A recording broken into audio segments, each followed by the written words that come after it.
All right. Well, let's get started. Thanks everybody for making. I don't even know what this is, 6 or 7 of our seminar series, and we're really excited to kick this off with a great topic. Something I think that we need to. My humble opinion, I think neurosurgeons and trainees, I would hope that a greater portion of people would consider having a career in this area. I think it's super important. And to have neurosurgeon-led clinical trials and high-level clinical research. And if we don't do that, others who are not neurosurgeons will take that leadership role and perhaps not design things or understand the neurosurgical diseases we're addressing quite as well as we do. And I think we're going to serve the public better if we have neurosurgeons leading a lot of these trials. So the topic today is leveraging clinical research networks and multi-center clinical trials and beyond. David Limbrick is going to be chairing this and leading the charge. I'll let him introduce his panel, but I just wanted to briefly introduce Dave. As many of you may know, he was at WashU for a long time. Dave and I are really close friends. And recently, he moved back to VCU, where he's from, and did his MD PhD as the James and Francis McLaughlin Chair, Department of Neurosurgery at VCU. He also has served as the director of the Park-Reeves Research Consortium on Chiari malformation and syringomyelia. He's on the executive council of the Hydrocephalus Clinical Research Network. He's been federally funded by the NIH, PCORI, and DoD for many, many years. Currently, he's number 15 on the Blue Ridge ranking of investigators within neurosurgery. But if you look closely, he's actually number 6 in terms of neurosurgeons. So he is a very well-decorated investigator. And he's also one of the leading neurosurgeon clinical trialists in the United States and has led or is currently co-leading at least 2 major multi-institutional randomized clinical trials on Chiari management and hydrocephalus management. So Dave, take it away. Thanks for leading us on this. Yeah, Greg, thanks so much for that very kind introduction. Today's really a special honor for me because I had the ability to sort of think about how to put this panel together, and really excited because it's 3 people that I really have worked with, have sort of mentored or worked with in the past, and I really respect each and every one of them. And the way that we're going to do this is to have a brief summary of projects from each of the 3, and then mostly I'm hoping just to have a discussion, maybe take some questions towards the end. So first, it's John Kestle, who has really defined hydrocephalus research for our generation. He's a professor and vice chair of clinical research at the University of Utah. He's the chair and co-founder of the HCRN, that's the Hydrocephalus Clinical Research Network, Synergy, Synostosis Research Network, and others. And probably has the most experience in clinical trials in pediatric neurosurgery and maybe neurosurgery more broadly. And so, John, do you want to go ahead and start, and then, maybe 10 minutes or so, and then we'll move on to the next speaker. Sure. Yeah. Thanks very much, Dave. Appreciate the opportunity to participate. Let me just share my screen here. So as Dave mentioned, I've been involved with the Hydrocephalus Clinical Research Network since the beginning. So I'm going to just tell you a little bit about why we created it and how we run it, more so than really the content of the studies themselves. And I've got the wrong, sorry.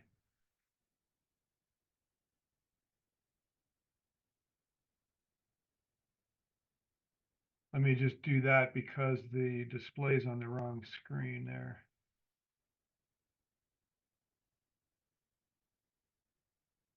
Okay. So this is my disclosure of funding sources. So we created this, started in 06. We started data collection in 07, I think, or maybe 08. So we've been going for 15 or so years, and we've gradually built this to 14 centers in the US and Canada. And you can see the participants there in a data management facility here in University of Utah. And so I had early experience in my career with a couple of randomized trials, and great experience, but doing these sequentially, one at a time, I realized it was going to take forever to get anywhere. And so I always felt that we needed a coordinated network. The model that I started with was one active study at a time. So each center was just doing one study. Accrual was slow, even for hydrocephalus, the most common condition in pediatric neurosurgery. And so it was hard to justify full-time research assistants. So sometimes we had surgeons and nurses collecting the data, which isn't a very good way to do it. So we had some delayed data acquisitions. We actually sent staff to sites to help them collect data. And so I always thought if we had a network, we could have multiple simultaneous projects.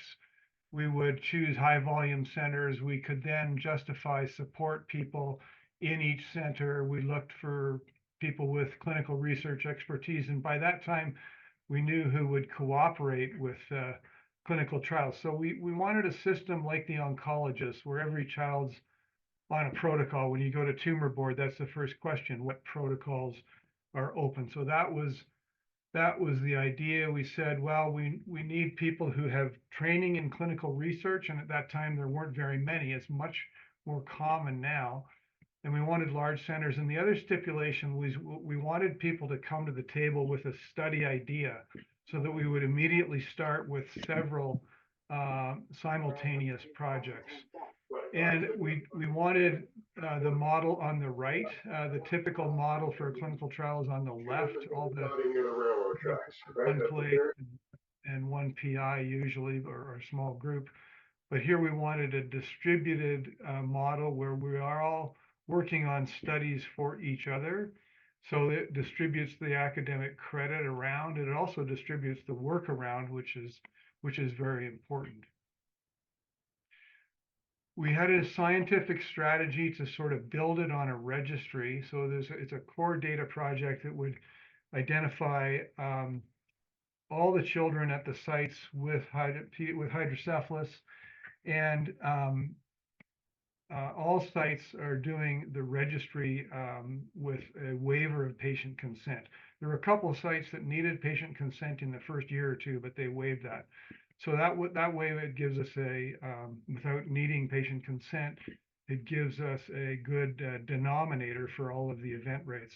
But the idea was we would have this registry, and that would generate focused studies in specific areas. But I didn't predict how fruitful the registry would be by itself. So it gives us the first look at any topic. There's lots of numbers in there, so we can usually go to the registry first and look at something and often publish from that alone. It allows us to see variations. So this is just an old example of etiology of hydrocephalus at different centers. And you can see spina bifida in the red here being very different, and premature intraventricular hemorrhage being very different. And that's been very important to identify. It allows us to see trends over time. So we've seen a reduction in new cases and in revisions over time. Obviously, it gives you a large number for any analysis, but the very helpful thing, I think, is for planning clinical trials. It allows us to predict accrual, because we know quite accurately what the accrual rate is at different centers, and also to calculate sample size based on event rates. So there are many different topics within the registry, and there are people assigned or self-selected to sort of lead those different topics. And there are multiple studies generated from each of these different topics. I'm not going to go into those in detail, but the registry has been very productive. This is a cumulative production of papers over the years, and it's been very much this model of observational work leading to interventional work. So 2 randomized trials, that this one's just finished and another one in progress, where we're randomizing between anterior and posterior shunt placement. There was a lot of background data in the registry that led to that. Bill Whitehead at Texas Children's ran that trial, funded by PCORI, and found no difference. There's obviously a lot more detail to that I'm not going to go into. And then currently we're randomizing between endoscopic treatment of hydrocephalus in children under 2 with ETV plus choroid plexus cauterization versus shunt. And that's been ongoing NIH-funded U award, and we're more than halfway through accrual, but we're still accruing patients with a primary outcome of cognitive score at 1 year, but follow up to 3 and 5 years. We've also incorporated quality improvement in our network, and you know, as most people I'm sure know, the premise is that if you reduce variation in practice, you improve outcome. And so we've been doing that with shunt surgery, primarily to look at reducing infection rates. And the thing to remember about this is, you know, some people say, well, we don't want to do that because we don't want to be told what to do. You know, we'll never learn anything new, but it's actually quite the opposite. So the protocols that we use, they never fit every patient, and they never actually really completely fit any patient. It's just a common baseline. So there might be 5 or 6 steps that everybody does in common, but it's very important to record other factors that people are doing. So people will have the 5 or 6 steps in the protocol plus 2 or 3 others, and we record that. And that's how we found, this was in the early days before antibiotic catheters were very popular.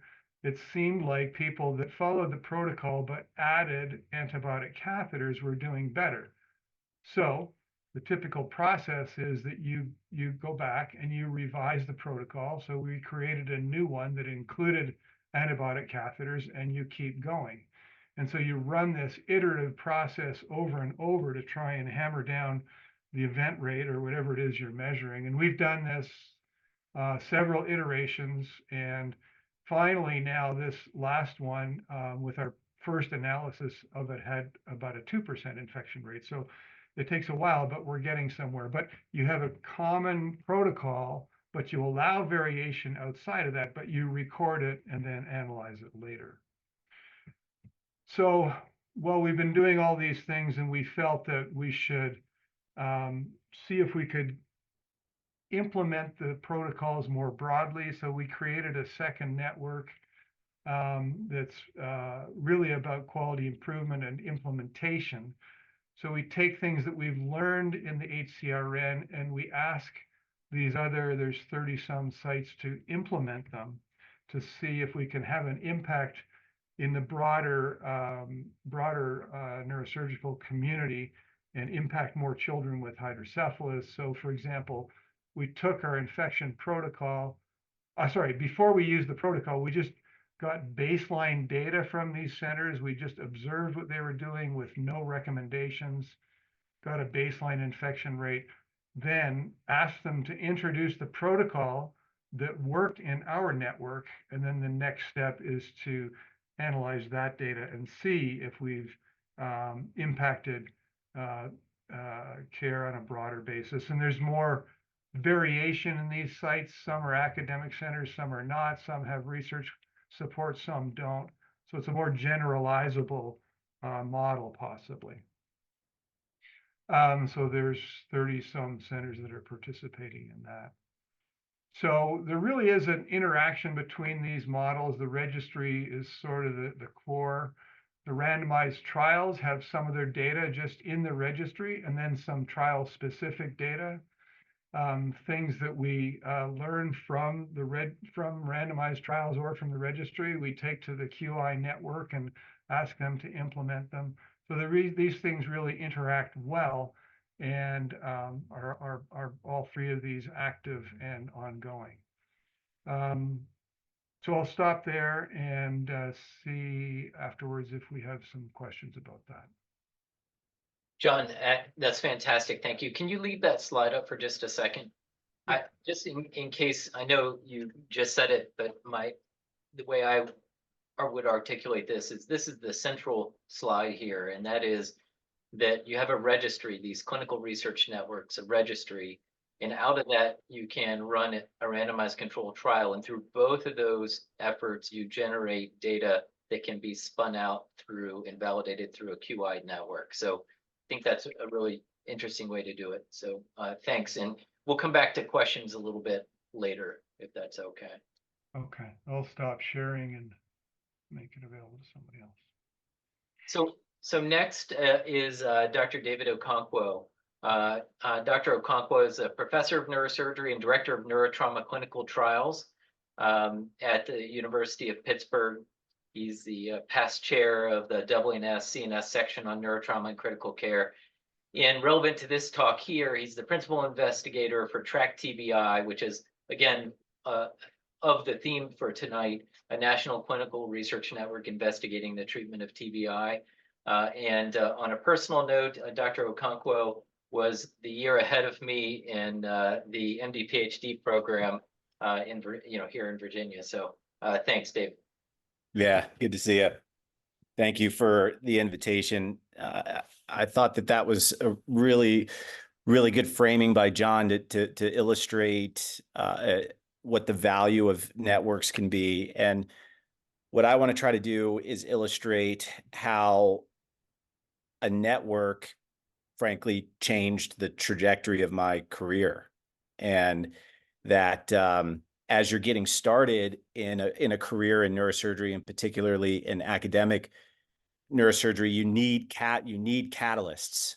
And I remember Donlin Long, when he was who was chair at Hopkins for many, many years. It was his first year not being chair that I was interviewing for residency, and he talked about a time that he spent at the NIH on a project trying to understand what predicted success for mid-career and late career investigators. And they took successful investigators from the NIH and worked backwards.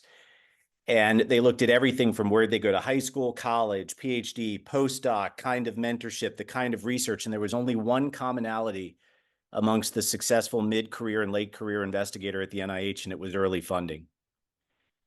And so it speaks to the value of career development programs, K awards. But what I want to try to emphasize is the value of finding yourself in the right team. And the right team can make all the difference in your success, not at any stage of your career, but particularly in the beginning stages. And I had a group of people that changed my life over time. And it all starts with John Jane, who I first met when I was 17 years old, actually, when I was at the University of Virginia as a Howard Hughes undergraduate biomedical research scholar. And as part of my scholarship DVA, I was compelled to do research. And it was my time doing research with Kevin Lee, who was in neurosurgery at the time, a PhD, but really gaining exposure to John Jane and then Kevin Lee changed my life, inspired me to do an MD PhD. I went to VCU. My PhD mentor was John Pavlishak. The clinical mentor was Ross Bullock. And then it was during that time in Richmond that I started to build this career in traumatic brain injury research. But it was really the friends that I started to build, the friendships I started to build early on with folks all over the world that ultimately created the path for me to have this success that I've managed to experience. And in the world of TBI, we have a lot of opportunity. What we're doing for the severe TBI patient is the same now as it was in 1975. If you think about it, no one even knows what a concussion is. You can't even come up with a consensus diagnosis. We've done 36 phase 3 clinical trials. They've all failed. You know why? But I couldn't be more excited about anything in the history of TBI than the place we are right now. And ultimately, it's because of team science. And I'll just tell you the story, which is Jeff Manley and I were in a blazing hot taxi cab between the airport in Budapest heading to Pécs, where we were attending a symposium together at Pécs University. And we hatched the idea of creating a modern traumatic coma data bank. And we brought in Alex Volodka. And then what we did was we recruited every single person that we knew who was smart everywhere we could find them. And we converted competitors into collaborators. And we needed our own catalysts along those lines, but there was an NIH consensus conference in 2007 that led to this discussion that in 2008 we came up with this idea.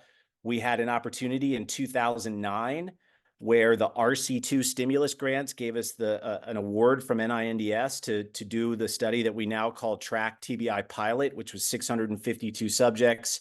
We then started having foundations come into the mix to support what it was that we were doing. We got DoD funding.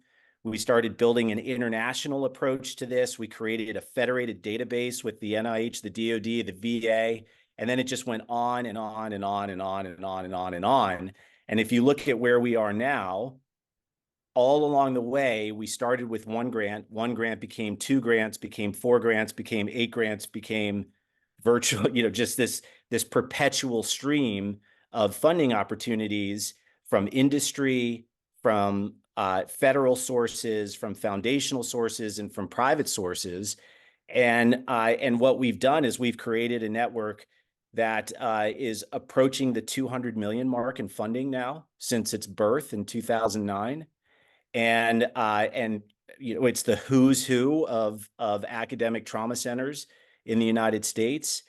We're blessed to have numerous neurosurgeons involved in this, but we always need more. And we've discovered that the more neurosurgeons involved, the more successful this is, which is a shout out to young folks who are considering a career in neurotrauma. We built the largest natural history study to date. We figured out a way to harmonize data collection across all these sites. We built the largest repository of biological samples from patients with traumatic brain injuries in the world, which is in my lab at the University of Pittsburgh. And with some recent funding, we're getting close to the 200 million mark total in funding since we started this effort in 2009. And just to give you an example of successes that we've had, we've delivered the first blood test into clinical practice for the detection of concussions and TBIs. And the first one that we got through in 2018 wasn't really a game changer, but if you understand how the FDA works, it created a predicate device. So it basically took the entire history of mankind to get to 2018 for our first TBI blood test. But since 2018, we're starting to stack the victories.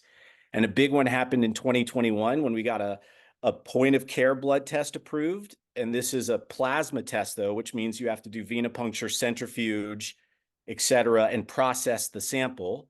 This is a big deal, but getting a whole blood test is the thing that will change the game, where you can just draw blood from someone, load it straight into a cartridge right there at the point of injury.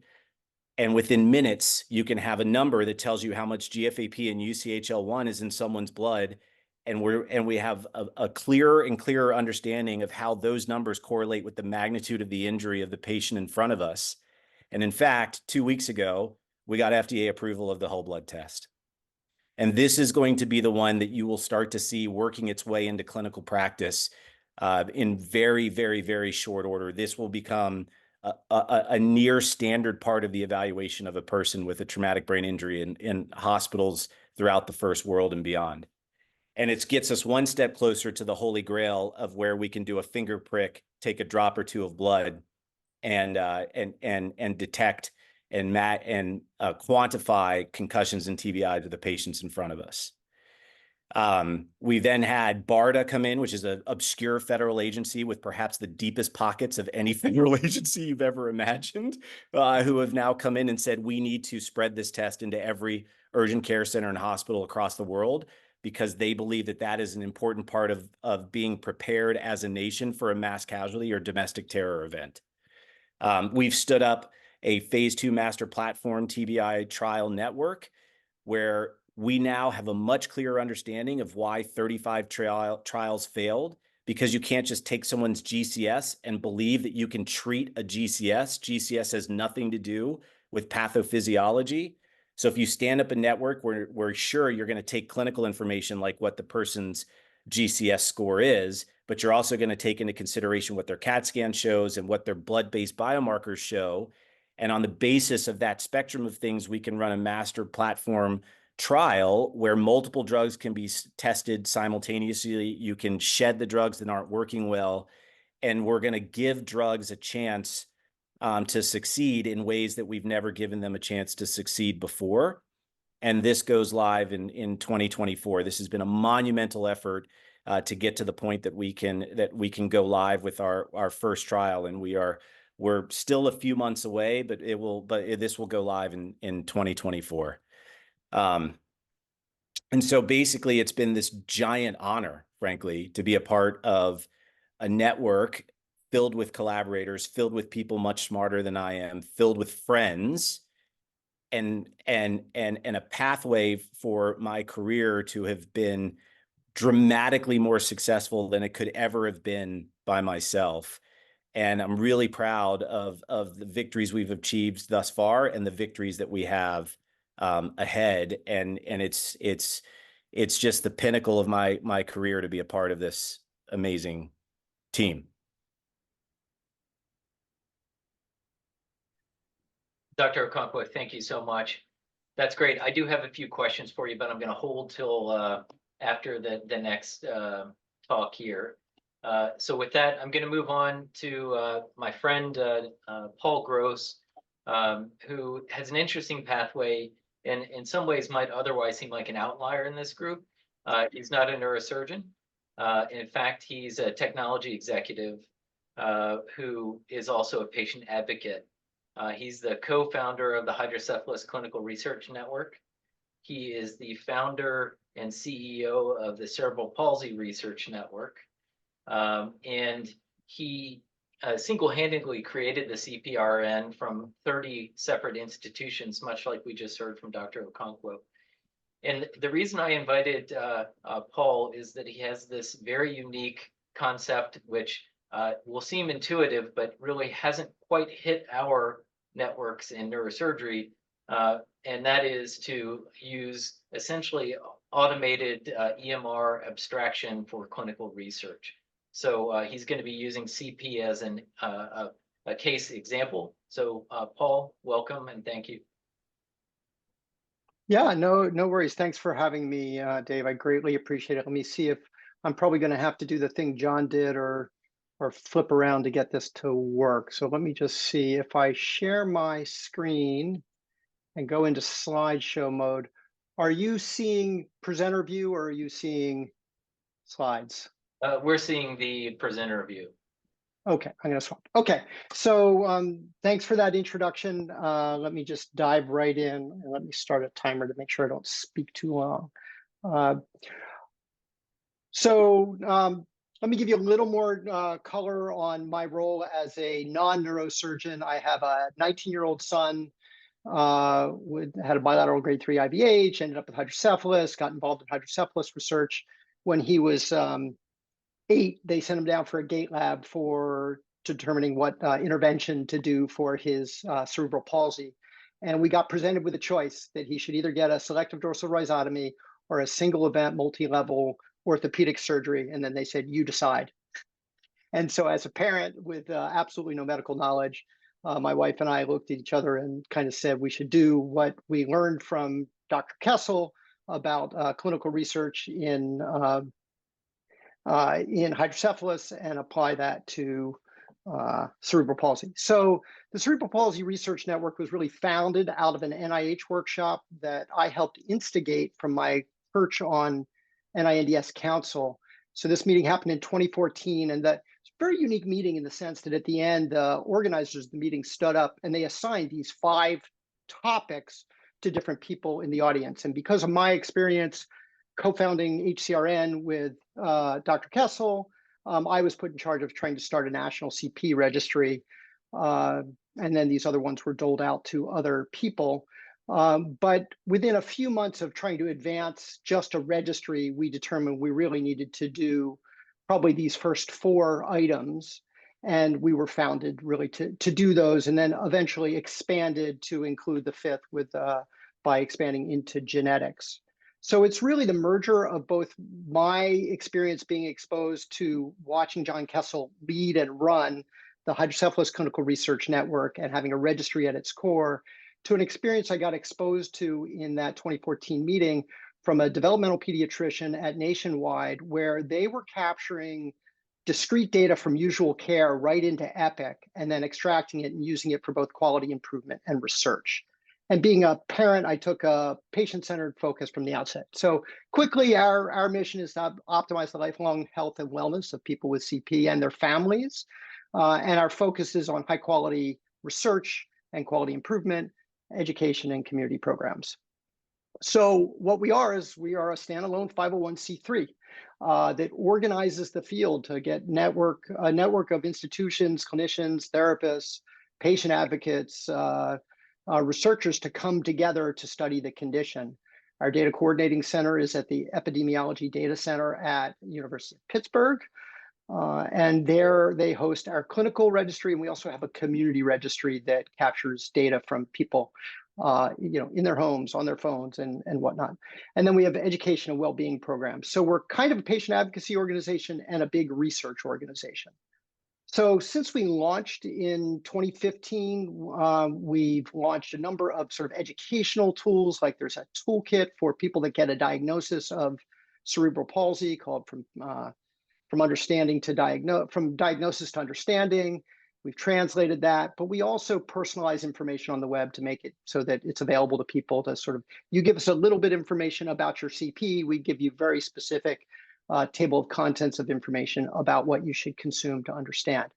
But on the research front, we did achieve that first mission of launching a clinical registry in March of 2016. And we just crossed the 10,000 patient mark just this month when we got 2 deliveries from sites in our network. And then we have a community registry with over 2,500 patients in it. One of the first things we did was we got funded by PCORI to do a patient-centered research agenda. So we did some educational processes, and then we gathered 45 people split pretty evenly between clinicians and members of the community, and we published that. And that really drives our focus on what do we research. We've gone on to get some significant funding milestones from NIH for a genetics study for genetic causes of CP. And then we've partnered with the largest private funder of CP research, and also gotten funding from a number of smaller foundations. Like HCRN, we started out with an ITB pump infection protocol that Dr. Rob Bolo kind of took a page out of John Kestle's book, and we did that for pumps, but we have 4 other QI protocols going on at the same time. We're very academically focused. We've had 13 publications, lots of academic presentations, lots of manuscripts being written, and we will probably submit 6 NIH grants this year, including 1 renewal and 5 new grants. So, and then we have wellness programs, which you're not going to spend your time on. So the way we populate data in this registry is through usual care. Now, the one caveat I would say is all of this usual care currently is not with surgeons. Surgeons that are populating data are using REDCap, and I'll come back to that. But what we do is we work with the site and the clinicians to see how they document, and we either modify their note, or whenever there are things in their note that would be discrete data points that we want to capture as part of usual care, we add support for that. So we have a way to do it where you have your note has a hyperlink and it comes to a little form, and you just click, click, click for etiology and other critical pieces. You can do it with smart lists within your, these are all Epic solutions that we have running.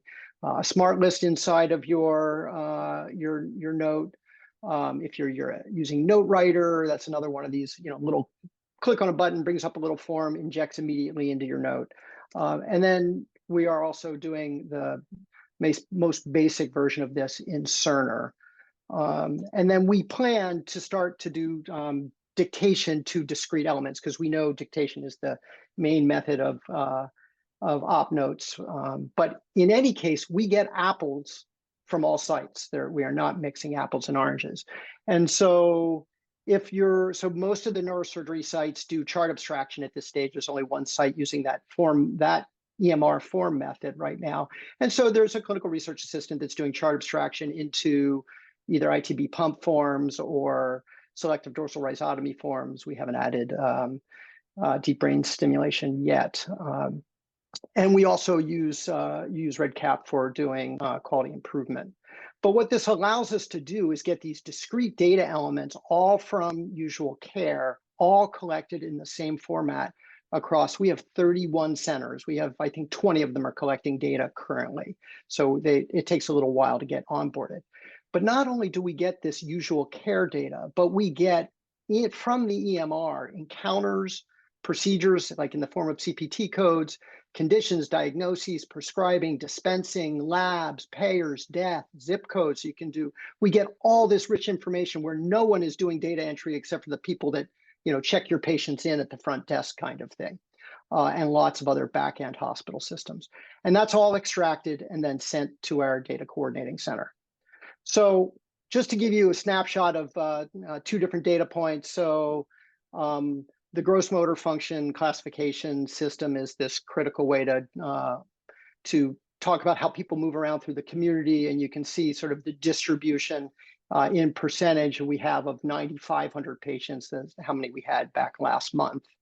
And you can see, like, we do have a fair amount of missingness, and that's a little bit of a back-end procedural process that we will be able to, I think we'll be able to get that down to about the 10% level in the next month or so. That's part of our extraction process and quality improvement we're doing on that.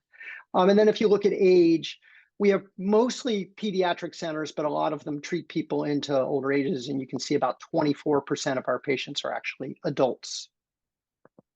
So as a nonprofit, we have our group of investigators. We get together every year for, we just had our meeting last week in Columbus, day and a half, 72 people in person, where we work on things. And then as a patient advocacy organization, we have educational materials, we do engagement, we do these health and fitness, health and wellness things. So 31 centers currently. The green pins are sites that are actually collecting data into the registry right now. If they've got a green circle around them, it means they're a lifespan center. The yellow pins are working through the technology aspects of doing this data collection in the EMR. The red pin is trying to get Toronto to get fully on board and sign their agreement. John, I'll have to ask you your insight into that at some point in the future. And the blue pins are all the sites that have raised their hand and said, we want to join. And I mean, like, CHOP will join in the next month, I expect. University of Wisconsin-Madison will join. Cook Children's in Dallas will join. There are a lot of other sites that are looking to join the network. And then again, our DCC at University of Pittsburgh. So with these forms and templates, we create a learning health system out of each individual hospital. And by that, I mean one in which takes our forms and then can capture standards of care, patient characteristics, measurements, treatments, and outcomes, and capture them all into a database so that you can use that to improve your care. And then we take evidence that we generate, evidence that gets generated in the field, quality improvements, like we're now taking quality improvements that we've made and pushing them into the forms and treating QI as an implementation mechanism. So that all goes back and then all gets captured into the registry. So it creates this virtuous cycle. So when we do that for one hospital and string them together, that is what makes us a learning health network and gets us these large numbers that can then be used for research. So our SOPs, which largely come from HCRN and with the word HCRN crossed out and CPRN written in on crayon, we have a funnel where their concepts are created. They go through an SOP to get approved by the investigators, to move on to apply for funding or to do pilot studies. They get implemented, then we write things. This is what our funnel looks like right now with our 13 publications, a lot of active studies. The green ovals are our active QI projects, and then lots of ideas that are under development with groups coming together. So it's very active. And so I would summarize by saying the network creates unique value by connecting the EMR and avoiding this duplicate data entry, being able to link patient-reported outcomes to clinically validated data, and really creating a platform for sustained quality and research. And it's implementing a learning health network for CP. So with that, I turn it back to you, Dr. Limbrick. All right, thanks so much, Paul. So again, just to sort of recap there, most of the people on this call, of course, have been residents and sort of poured through charts and done chart abstraction. And so the concept of doing this autonomously or with semi-autonomously is really, I think, the future of how we're doing things. I did notice that you mentioned that all the neurosurgery-led sites are actually doing REDCap data abstraction, and most of the others are sort of doing it through this autonomous system. So I'm interested to hear about that. But Yeah. yeah, so Glad to talk about it. let me, Go ahead. I'm gonna take the moderator's prerogative here and maybe just put a couple questions to you guys. And then maybe if there are other questions through the chat, we'll work those in as well. But David, you actually, I thought, brought up a great point, and certainly something that is true for me in my career, and that is, can you comment on the role of clinical research networks in career development for senior trainees or junior faculty?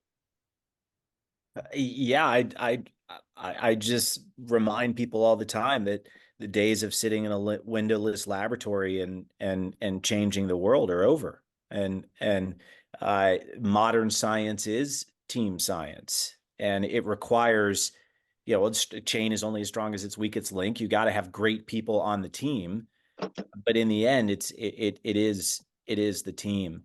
And I would say that the two questions I'm asked most frequently by trainees or early career neurosurgeons is, how do I balance my time between, you know, research and clinical, which is a bit of a different question in my mind. And then the second question is, you know, how did I get to where I was? And well, the way I got here is that when I was a trainee, and when I was doing my PhD, and when I was a neurosurgery resident, when I was an early career neurosurgeon, I gallivanted all over the world presenting my work at the places that I felt would be most impactful, and then put in the effort to build relationships with people who were senior to me and who were very good at what they did, and did everything I could to break my way into central casting, so that when it came time for those moments where we could capture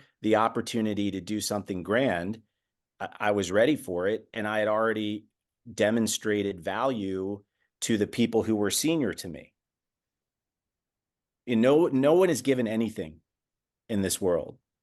You know, demonstrating value, delivering on expectation, you know, putting your hand in the air and saying, hey, I'll do that, but actually doing it, and then building relationships. And it was very, very, very clear to me that the people who had been in the game of neurotrauma for a long time were incredibly gracious and incredibly welcoming, and very much interested in extending a hand to the new people on the block who had a passion for it.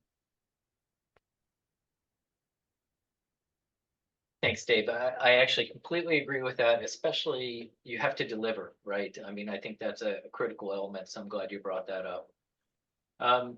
John, can I ask you a question? So can you comment on how we can come to standardize training, standardized methods, so we can collect data in a uniform way, test interventions in a uniform way, and then collect outcomes in a uniform way? How do you get to that? How do you accomplish that in a complex multi-institutional environment? Well, I think it's just by collaboration and discussion, but it's essential. I mean, you know, one of the first things that, as you well know, we had to do in our network was have agreed upon outcomes, and how are those defined and measured. And we've stuck with them. You know, simple examples, our definition of infection, it was pretty broad, and people, when they join the network, always complain because their infection rate goes up.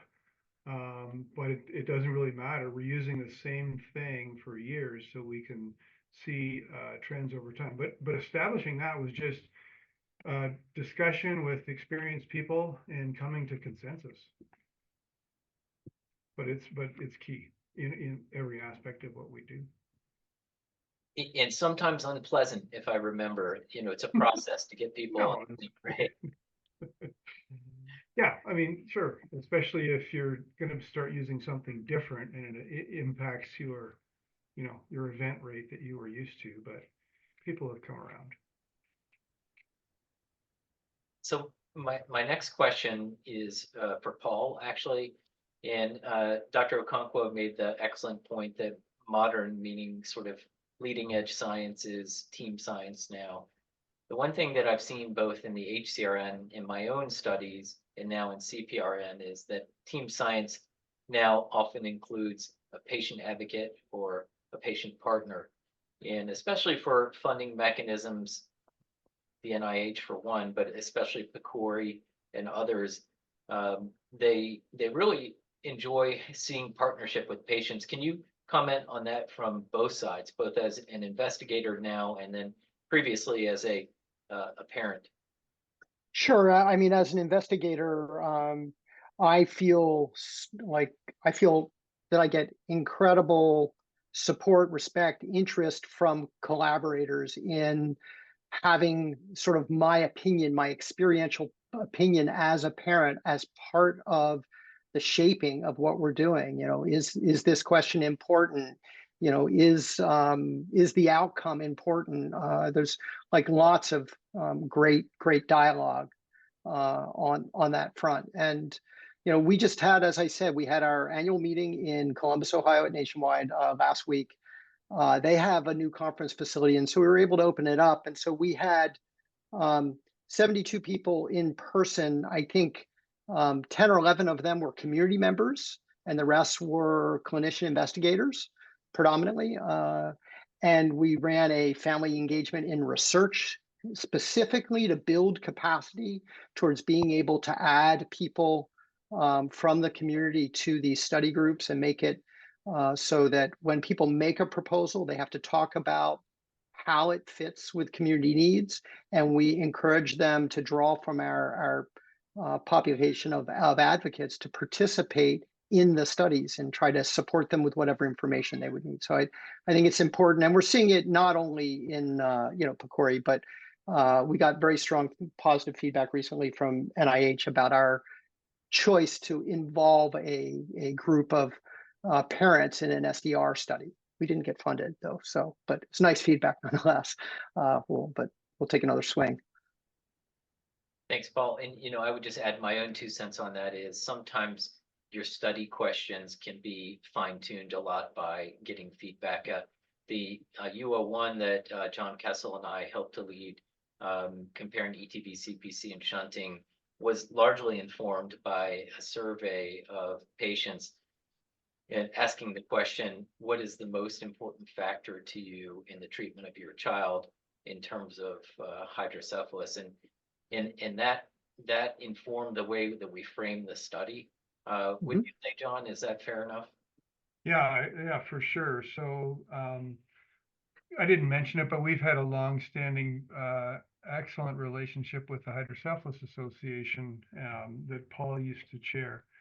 And they've helped fund us, but also kept us grounded as far as what's important. And that example was a survey that one of our investigators in Vancouver, Mandeep Tamber, he did through the Hydrocephalus Association, and the answer was that the most important thing was cognitive outcome. And the other factor that they identified from the survey was that families were willing to risk higher failure rates of their surgical therapy as long as it didn't hurt cognitive outcomes. So that led to the design of the randomized trial as a non-inferiority design. In other words, if you start with endoscopic treatment, are you harming these children? And that's totally based on the information from the families and patients. Thanks. Yeah, Dr. Zippel, did you have a question? Yeah, I just wanted to see what people's experience or what advice you give to junior, faculty or trainees who are kind of want to do what you guys have all done. It just seems to me from the early stages, it can be challenging. K awards don't fund clinical trials. How do you hop on?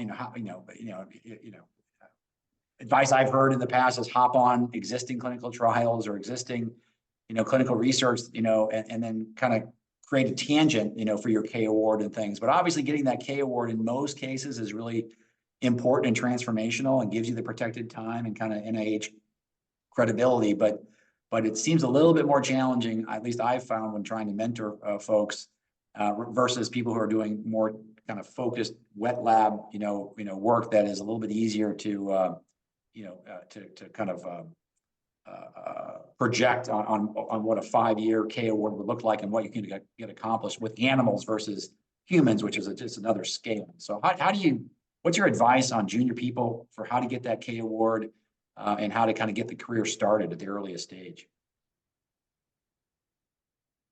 Well, I think You look like you might. Well, John, do you want to start on and I'll chime in? Well, sure. Thanks, Greg. I was going to say there's probably a couple of scenarios. One is the young person who wants to create a new network on a condition that hasn't been studied. And so, I mean, clearly the first thing is make sure you have training in the methods, which is very common now. As I said, it wasn't when we started this up. And actually we started up and one of the investigators hadn't done an MPH or anything like it. So after he joined the group, he went back as I think an associate professor and a program director and did an MPH so that he could effectively participate in the group. And I think at that stage, it's get the training, start small. So just 2 or 3 centers is enough to get started. And if you can demonstrate your ability to collaborate and demonstrate your ability to publish together, then I think you're in a good position to get funded. Probably not the K award trajectory that you're talking about, but to get the network funded and get the study funded. The other approach is somebody who comes along and wants to join an existing network. And then I think you just want to be active in the network and work your way up and develop relations in the network so that you have the opportunity to lead a study within the network that could get funded. I think those are probably the 2 trajectories. I think those are incredibly poignant points. And Greg, I don't think that things are necessarily mutually exclusive. I think it is possible to have a path down a K award while simultaneously complementing that by getting integrated into a multi-center situation. For me, I had the fortunate situation of being able to join as a site in existing multi-center clinical trials, which really helped me get my feet wet and build a team without having to be responsible for the study itself. Track TBI, as John pointed out, started as 3 centers. 3 centers, 1 grant. And then the performance of those 3 centers on that 1 grant is what led to the expansion to 11 and then 18 and then partnering sites and then on and on and on and on and on. But the first thing that we did was get it right with 3 centers. So there are ways to complement the investigator-initiated career development pathway with network and clinical research. I'm going to add just one thing. Thank you, Dave. I think that makes perfect sense. And the only thing I would say to add to that is sometimes you can have a K award that funds a small ancillary project that can be tied to the larger project. So maybe you're studying cognitive function across the cerebrum, but maybe you want to study the cerebellum. That's a bad example, but a small ancillary study is a way to involve and leverage the infrastructure that's already there. And Raj, did you have a question? I see it also in the chat. I did. Thanks so much to everyone for this honestly incredible talk.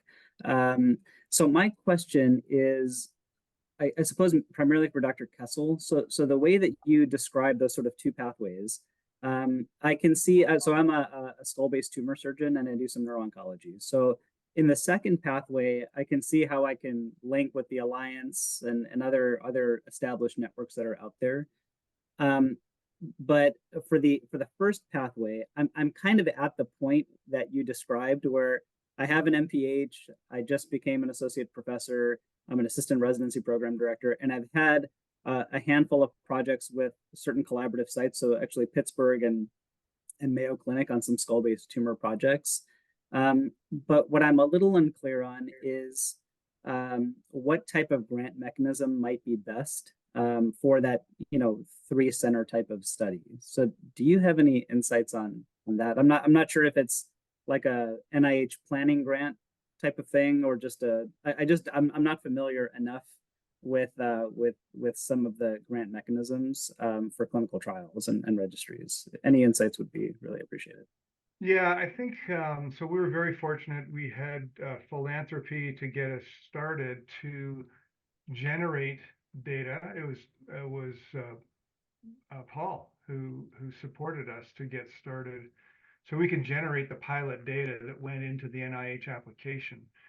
So, but I think those planning grants would be a very good way to get on the NIH radar. PCORI is a really good option for clinical research, and I'd have to look. I don't remember what early stage options they have, but they're very focused. They're completely focused on clinical research. And then if it's quality type work you want to do, look at AHRQ. That's the reason they exist. But I can't tell you the exact funding numbers, but those general mechanisms. But Paul, Paul, I'm just curious if you have any thoughts on that, coming from a different perspective. I do. I think so. I think, first of all, if you have colleagues that are interested in similar things, I mean, John, you've got so much suasion in creating the craniosynostosis network. It may not be a good example, but, you can get started really inexpensively with a small group of people and start to prove that publication and that we can collaborate, we can collect data. And yeah, there's some work to get IRBs and whatnot, but it's just not that hard to get your feet wet, and that kind of builds. And then the other thing I would say is that finding the philanthropic groups that are in your area and what are their funding mechanisms, getting that, the pilot funding to do some of that and whatnot. In some ways, that's a much faster and better way than swinging for an NINDS fence with a 11% pay line, and it's always going to take 2 tries. So you're 18 months at a minimum away from funding. I would try to get a little beachhead with people collaborating. I just watched a bunch of orthopedic surgeons just get together and discuss indications. They did a Delphi on indications, and then they published on that. And it was like a stepping stone for demonstrating how they're working together. Raj, one other option for a small grant would be the section. The section generally will offer small grants, and then the NREF, I think, would also potentially see the future in this sort of building this infrastructure. We have just one more minute, and I want to ask Paul one question, and that is, can you just tell us what it looks like for, I know we just have 1 minute, but when we talk about extracting the data out of the EMR, how hard is that to set up, and how long would one patient take, for example? Well, so 1 patient and 10,000 patients take the same amount of time because it's just software, and once you've written the code to do it. So on the extraction side, we use PCORNet's common data model. So that's a way in which you can structure encounters and all those other table types that I've mentioned and observations. You can structure it from Cerner or Epic, or those are probably the only 2 that I would worry about at this stage. So we use that model. And if you look for sites that are involved in those PCORNet networks, they have people, bioinformaticists, that's job is to pull data out of Clarity or whatever the data warehouse where the EMR data is going. So you can follow that, and they may already have it set up to do what you need to do. So I would say that's not that hard. It's a little harder work figuring out how to get the discrete data that is unique to the condition, not in a textual note. And that's like a process of working with an Epic analyst, but you usually don't get charged for those, and getting agreement on how you're going to modify your practice to do that. That's why I'm starting to work with Brandon Rock on can we do dictation to discrete fields as the way to collect that data, since the surgery field dictates, and we got to adjust to the way you put data in. So not that hard, but it can be. Some sites spend $25,000 getting data out, but it doesn't matter if it's 1 patient or 10,000 patients. It's an investment in getting a little bit of code written. Great. Thank you, Paul. And Greg, I guess we'll hand it back to you now. Perfect. Yes, thanks, everybody. That was great. I really think this is a really super important topic, and glad we have great leaders, and look forward to other ways we can help support junior people interested in this kind of really important but complex research. So thanks. Just a quick reminder, the next webinar is going to be hosted by Dr. Dodie Robinson from Johns Hopkins and one of our advisory committee members for the K-12, and it'll be about work-life balance. So hopefully all of you can attend, and we'll get the word out through other means to get others people to attend that webinar as well. So thanks, everybody, and hope you have a wonderful night. Great. Thank you. Great. Thanks, Dave. It's nice seeing you all. Thanks.